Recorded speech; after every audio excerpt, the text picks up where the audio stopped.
Alors, on se retrouve dans cette vidéo, encore une fois, pour faire la correction, cette fois-ci, de l'exercice 12. Enfin, pour faire la correction, pour revenir sur la correction, les explications de l'exercice 12. Un exercice un petit peu compliqué, pas évident. Bon, pour ceux qui regardent la vidéo, tant mieux, parce que je suis sûr que la plupart de ceux qui... Enfin, la plupart d'entre vous, au contrôle, si vous avez ça devant les yeux, vous n'aurez que la moitié des points parce que vous n'aurez pas fait les choses dans leur totalité. En tout cas, vous n'aurez pas justifié l'ensemble des points justifiés. Donc, allons-y pour faire la correction à nouveau de cet exercice-là. Alors, on vous dit ici, on vous dit de construire un triangle. Donc, construire un triangle équilatéral ABC de côté 4 cm. Alors, qu'est-ce que c'est un triangle équilatéral? C'est un triangle qui a 3 côtés de même longueur. Bon, c'est pas compliqué. Donc un triangle qui a 3 côtés de même longueur, bah, c'est facile à faire. Allons-y, et les côtés ils font combien? 4 cm. Bon bah allons-y. Bim, comment on fait pour tracer un triangle équilatéral? Bah, c'est pas compliqué, on trace un segment d'abord de 4 cm. Bim, 4 cm, voilà, il est là. Et ensuite, qu'est-ce qu'on fait? Bah, on trace des arcs de cercle de A. Alors regardez ici, hein, on ne va pas se prendre la tête. On pique ici en A, on va jusqu'en B, on trace un arc de cercle. Ensuite, on pique en B, on va jusqu'à A, on trace, on a un autre arc de cercle. Et l'intersection, c'est le sommet du triangle ABC. Pardon. Ici, je ne vais pas faire ça. Je vais revenir en arrière parce qu'il ne me donne pas la bonne position. Alors, si je le mets dans l'autre sens, si je fais l'intersection entre ça et ça, est-ce qu'il me le met dans... Ouais, c'est bon, il me le met dans le bon sens, très bien. Donc là, on se retrouve avec un triangle équilatéral, ABC, pas de problème. ABC, isocèle, pardon, pas isocèle, un triangle équilatéral, donc bon, on a rien de spécial. 4 côtés, 3 côtés, pardon, de même longueur. Bon, alors ici, il y a un point D, en fait, mais c'est parce que, vous voyez, l'intersection entre deux cercles, bah, il y en a deux, en fait, des intersections. Donc bon, peu importe. Donc on se retrouve ici avec notre triangle équilatéral de 4 cm de longueur, de côté. Bon, ok, qu'est-ce qu'on nous dit maintenant? Première question, on vous dit de compléter la figure en construisant le triangle ABD qui est isocèle en D, tel que l'angle que forment les segments CA et AD, ben, on veut que ça fasse 105 degrés. D'accord? Bon. Alors attendez, je vais faire un truc là parce que j'aurais dû le faire avant, c'est pas grave. Alors je vais faire pause. Hop. Alors je reprends l'exercice, donc j'ai amené le rapporteur, en fait j'avais oublié d'amener le rapporteur, j'ai refait le triangle équilatéral qui a 4 cm de côté, bon. Et on vous dit de compléter la figure donc en construisant un triangle isocèle qui s'appelle ABD, et on veut qu'il soit isocèle en D. C'est-à-dire qu'on va avoir un truc qui ressemble à ça. Donc je vais tracer voilà. Là on a ça, puis on va avoir un triangle isocèle comme ça, admettons. D'accord? Isocèle en D, ça veut dire quoi? Ça veut dire quoi isocèle en D? Parce que à un test, une fois, à un moment donné, on a fait un test et il y a plein d'élèves qui avaient écrit n'importe quoi. En fait, isocèle en D, là par exemple, si je mets ce codage là, je dis que ce côté-là, il est pareil que ce côté-là. Bon bah, je vais bien le faire. Donc, hop, trait. Donc si je dis que ce côté-là et ce côté-là, ils sont égaux, bah, ça veut dire que c'est un triangle isocèle. Il est isocèle où? Il n'est pas isocèle là, hein, d'accord? Il est isocèle ici. Donc ici, si c'était ABD, hein, si je voulais l'appeler ABD, ce triangle, eh ben, le A, le B et le D, il serait où? Ben, le D déjà, il serait forcément ici, parce qu'on vous dit qu'il est isocèle. On vous dit qu'il est isocèle en D. Donc le point D, forcément, il est là. Quand on dit qu'il est isocèle en D, ça veut dire que partant du point D, c'est à partir de là que les deux côtés de même longueur sortent. Les deux côtés de même longueur, ils partent du sommet D. Bim, bim. Voilà, là on a. D'accord? Si j'avais tracé ça, si j'avais tracé comme ça, par exemple, si j'avais fait ça, et puis j'avais fait un triangle comme ça, d'accord? Bon bah là c'est isocèle ici. Ça serait isocèle si j'avais dit par exemple ici c'est EFG, EFG, le triangle il est isocèle en G, vous voyez, il n'est pas isocèle forcément en E ou en F, non, il est isocèle en le point d'où partent les côtés de même longueur. Ok. Donc faites bien attention à ça. Il y avait beaucoup d'erreurs lors du contrôle. Du coup, les erreurs, ça induit d'autres erreurs. Et au final, tout devient faux quasiment. Donc ici, on veut un triangle isocèle ABD, isocèle en D. Donc on va avoir ça en fait, AB ici, et puis D en haut, ou potentiellement, il peut aussi être en bas. Hein. Vous voyez, je l'ai mis en haut, mais il n'y a rien qui interdit que le point D il soit en haut. Il n'y a rien qui oblige que le point D soit en haut. Il pourrait très bien être en bas. Voilà, c'est mal fait, mais vous avez compris. D'accord. Donc ici, AB, d'accord, on a bien AB, comme ici, pas de problème. Le point D, maintenant, il va être où? Il va être en bas ou en haut? Ici, il va être déjà, c'est sûr, hein, vous voyez bien que là, je vais essayer de bien le faire. On est sûr qu'il va être où déjà le point D? Il va être forcément quelque part sur une droite qui est particulière, c'est une droite qui passe par le milieu du segment AB, d'accord, et qui est perpendiculaire au segment AB. Et qu'est-ce que c'est cette droite? C'est tout simplement la médiatrice du segment AB, d'accord. C'est juste la médiatrice. Alors comment on va la tracer? On va la tracer comme ça, on va utiliser une couleur, le rouge par exemple. Vous voyez bien, forcément, le point D, l'ensemble des points des triangles isocèles, il se retrouve forcément sur la médiatrice du segment AB. Si je prends n'importe quel point, sur la médiatrice, et que je relie comme ça, boum, j'ai forcément un triangle isocèle. D'accord, pas de problème. Là, j'ai un triangle isocèle, là aussi, etc., etc. D'accord. Donc forcément, le point D, c'est sûr qu'il va être où? Quelque part sur la médiatrice. Où on ne sait pas encore où exactement. Enfin, on le sait, mais on n'a pas terminé. Mais ce qui est sûr, c'est que le point D, il est forcément quelque part sur la médiatrice. Alors comment on trace la médiatrice? Pour tracer la médiatrice, c'est très facile parce que en fait, vous aviez déjà fait en partie ce qu'il fallait. C'est-à-dire que vous avez tracé, pour tracer votre triangle équilatéral, vous avez fait quoi? Vous avez tracé, ici, vous voyez, vous avez tracé deux arcs de cercle. L'intersection, c'était le sommet du triangle équilatéral. Si vous faisiez pareil en bas, d'accord, au lieu de faire que en haut, vous faisiez aussi en bas, et l'intersection, ici, entre ça et ça, attendez, hop, voilà. Donc l'intersection ici, forcément, ça permet d'obtenir comme ça la médiatrice du segment AB automatiquement. Ok? C'est comme ça qu'on construit la médiatrice. Ça marche? Donc là, on a une droite qui représente la médiatrice du segment AB et on sait que le point D, il est forcément quelque part sur cette droite. Pour que ABD, ça fasse un triangle isocèle en D, bien sûr, parce que c'est ça qui est demandé. On veut construire un triangle ABD qui est isocèle en D.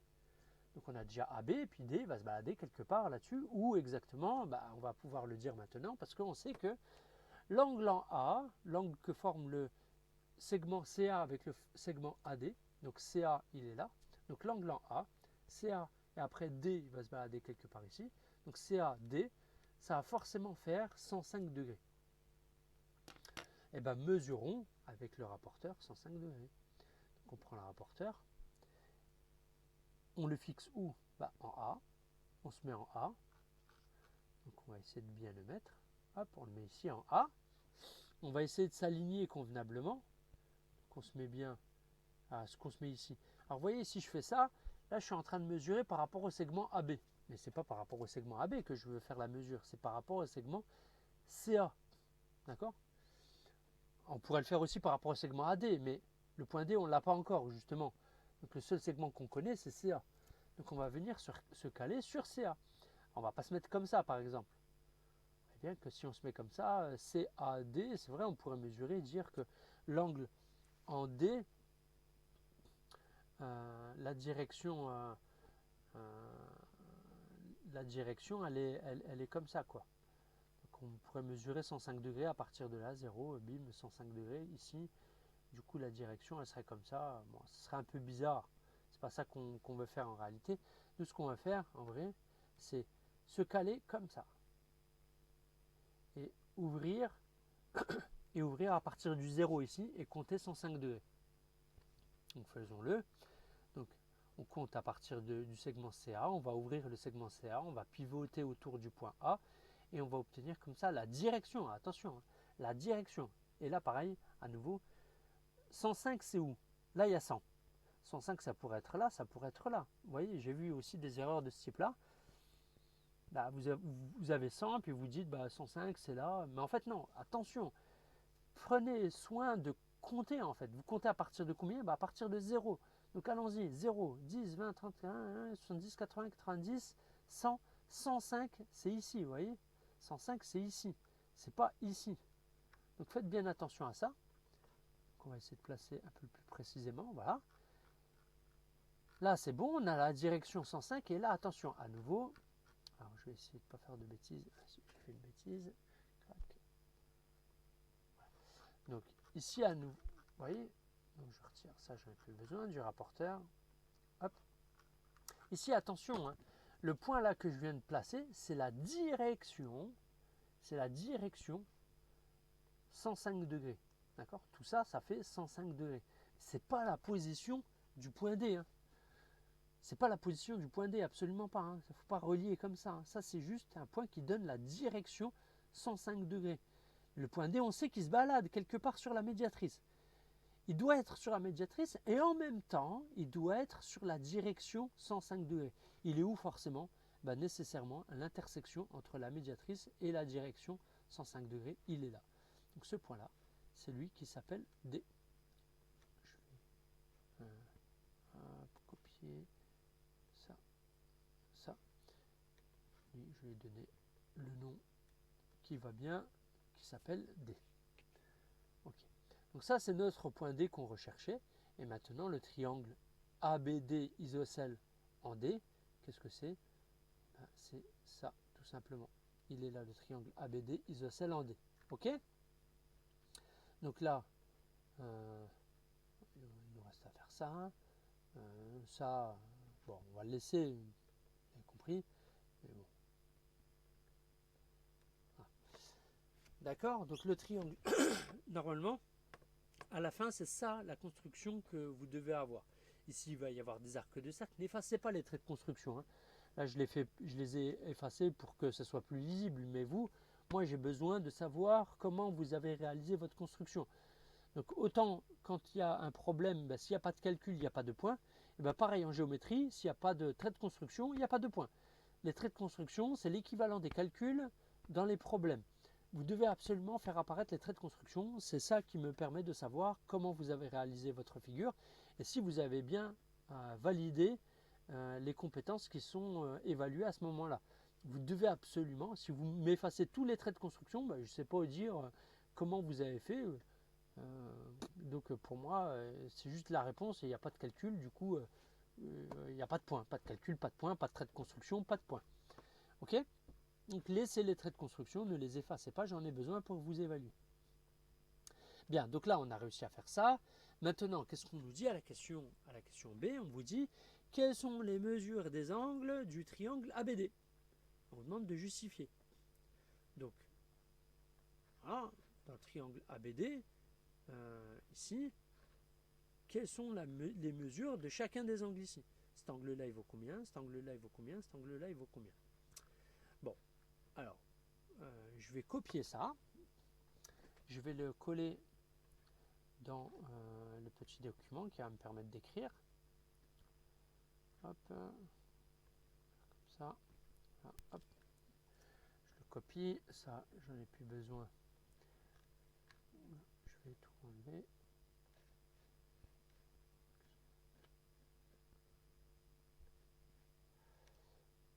Ok, donc ça, j'en ai plus besoin.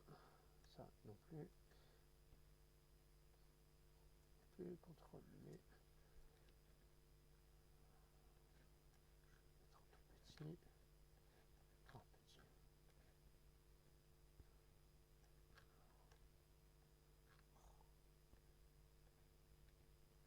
Allez. Bon, peu importe.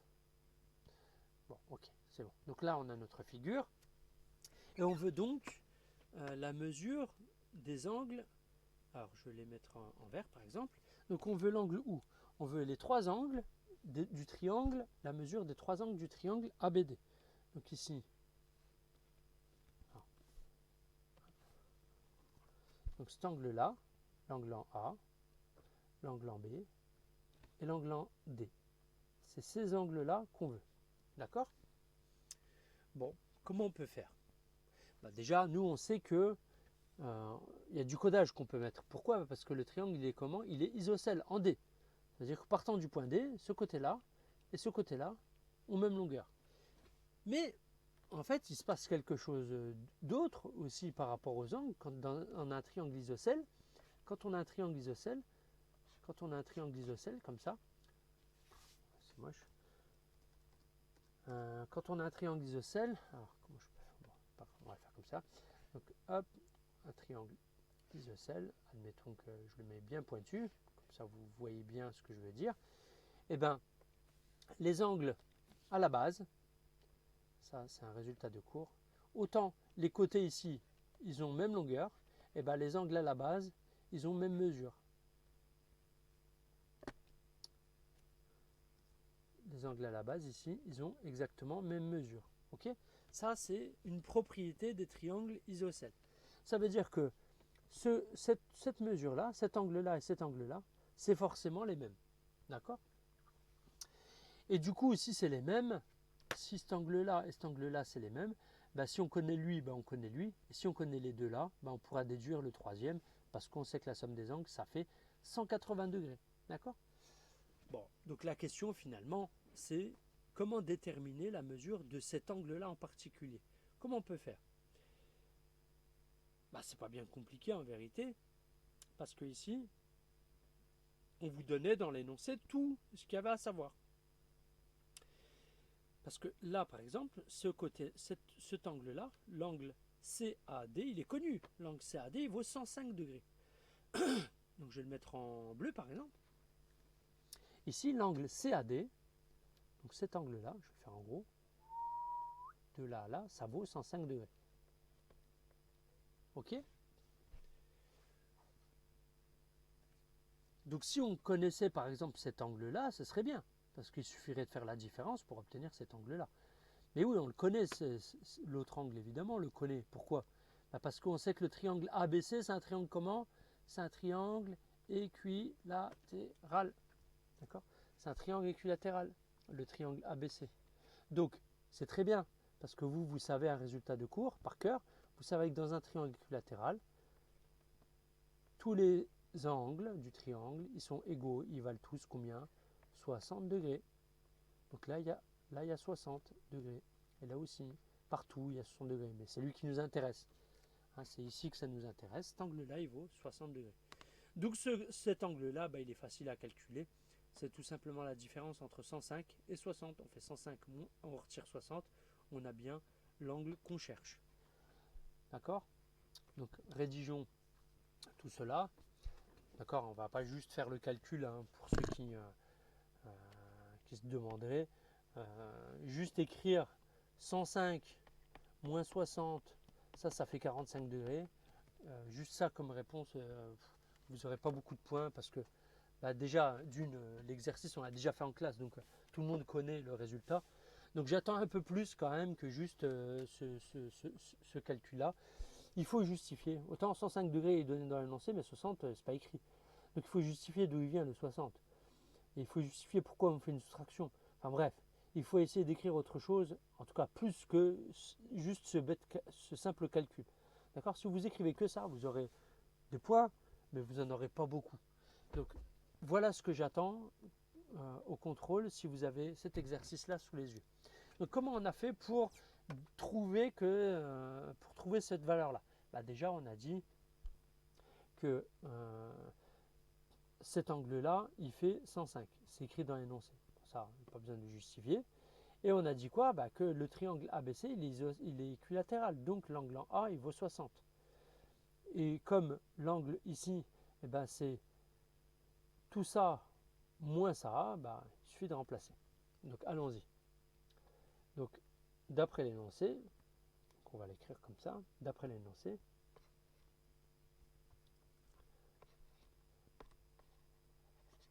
d'après l'énoncé. D'après l'énoncé, qu'est-ce qu'on a? On sait que CAD, avec un chapeau, ça vaut 105 degrés. Ok?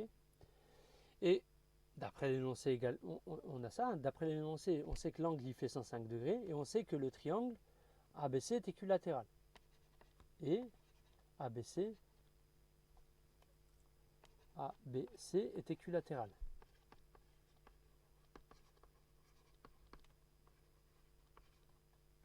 Donc, l'angle en A, l'angle, donc on va l'écrire, hein, CAB, donc CAB, l'angle en A, ça vaut 60 degrés. Or l'angle qu'on cherche, BAD, celui-ci, hein, l'angle qui est formé par le segment BA et le segment AD, BAD, c'est égal à quoi? Or BAD, l'angle BAD qu'on cherche, eh ben, c'est égal à le grand angle CAD, celui qu'on connaît, moins l'angle CAB, celui qu'on connaît également. Donc on écrit, or l'angle qu'on cherche c'est CAD, c'est la différence entre les deux, CAD moins CAB, mais comme on connaît les deux, ben, il n'y a plus qu'à remplacer 105 moins 60, et bim, ça vaut 45 degrés. De plus, on va écrire ici, de plus, ABD est isocèle en D, et donc, qu'est-ce qu'on a? Donc quoi? Donc les deux angles, ils sont égaux. Lui, il est égal à lui. Donc l'angle ABD,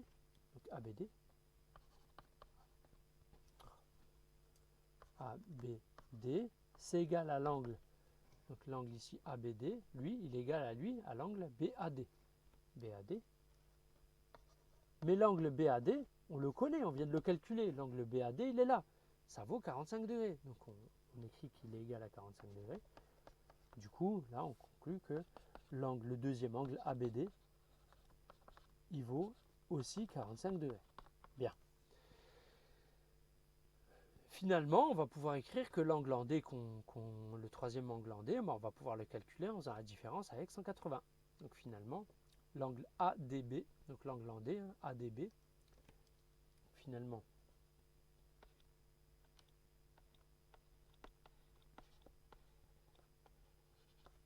l'angle, comment j'ai dit, ADB, donc ADB,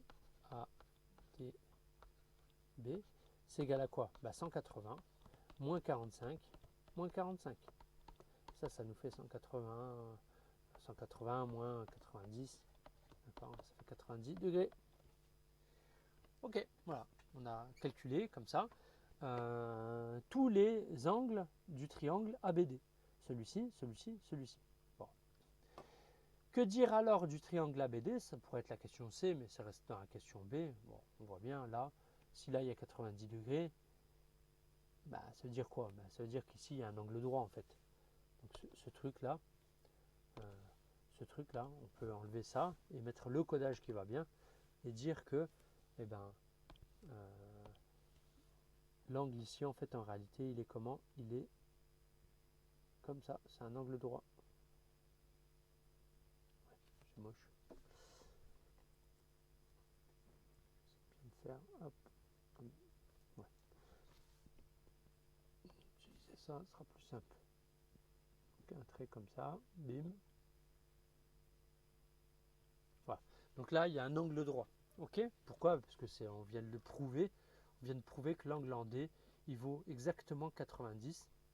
Donc on va pouvoir conclure que le triangle ABD est un triangle isocèle rectangle en D.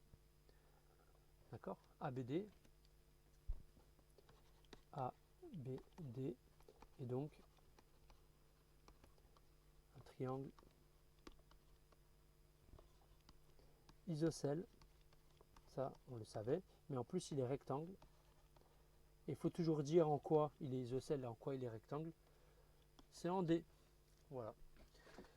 Donc voilà la fin de l'exercice. Donc il n'est pas évident, surtout la construction géométrique, hein, qui n'est pas facile non plus. il faut utiliser le compas, etc., le rapporteur, pardon.